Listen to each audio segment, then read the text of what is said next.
Hey guys, this is Undercover Dudes all the way from Down Under, and today I'm going to be talking about Warface. Now, Warface is a free-to-play first-person shooter made by Crytek, and I've uploaded videos of this game before, but I want to say straight out that this is a really solid shooter. Now, if you guys don't want to go and stick around for the whole video, that's fine, but stick around for this next message. If you have no money at all, or you don't want to go and spend any money, but you want a AAA experience and you have a decent computer that can run games at alright graphics, then Warface is the game for you. It gives you a AAA experience, not as good, obviously, as Call of Duty or Battlefield or Star Wars Battlefront or games like that, but it gives you a really good experience for absolutely nothing. Alright, first up, the graphics in this game are absolutely amazing. Like, I am running this game at 1920 by 1080, medium preset, and I'm getting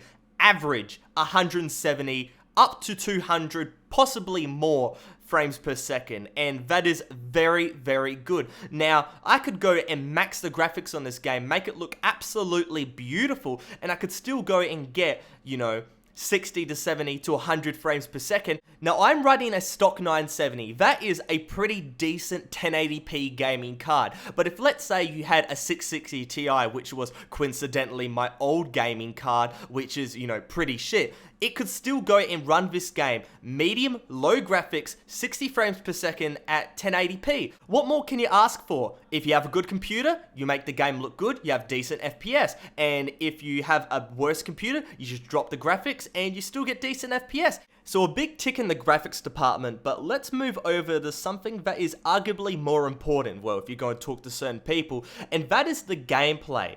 Now, the gameplay in Warface, it's not genre defining, but it works. It does what it's supposed to be. You fire your gun, it goes pew, people die. You move your character, they move. You can prone, you can crouch, you can slide. Everything just works. Like, when I go and use my assault rifle, it has, minimal recoil, so it's quite easy for new players to go and get into the game, or people that have never played an FPS before. Warface is a game that I would really go and suggest. And the hitboxes are okay. Nothing's really rage-inducing about the gameplay besides the slide function. The slide function makes me rage quite a lot. If somebody's with a shotgun and you're trying to snipe them, as you'll see in this gameplay, and then they go and slide and you just completely miss your shot and they one-shot you with a shotty, it's quite annoying. But beside from that, the game just works. And games are trying to go and reinvent the wheel.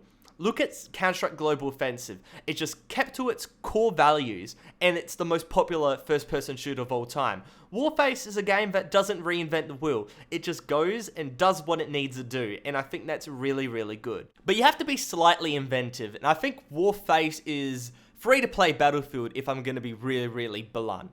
There's 4 classes: Rifleman, Medic, Engineer, and Sniper, i.e. Battlefield.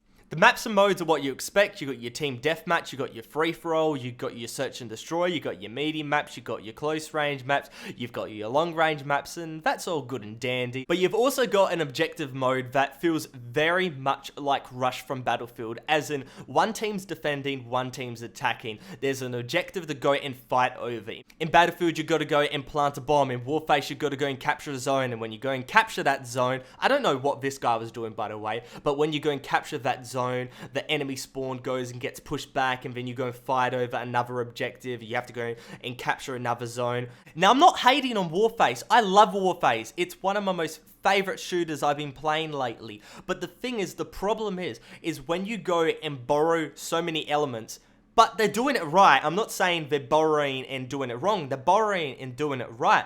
But the problem is that when you borrow too much, you don't have your own identity. And that's a slide function that's really annoying.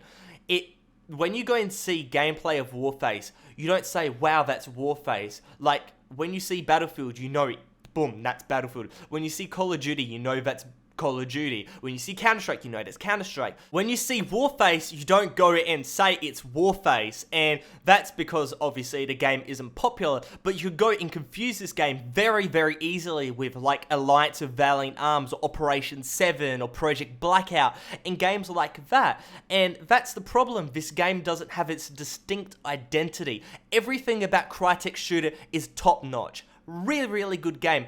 but it isn't really that unique. And that's the problem. That's the tiny, tiny problem, but is very, very key. And overall, it's really sad because if this game was released in 2012, it would have been a major hit. But it wasn't. It was released in 2014, and the free-to-play boom had more than passed. But if you guys like this video, make sure to go and give it a like rating. But other than that, Undercover Dudes all the way from down under.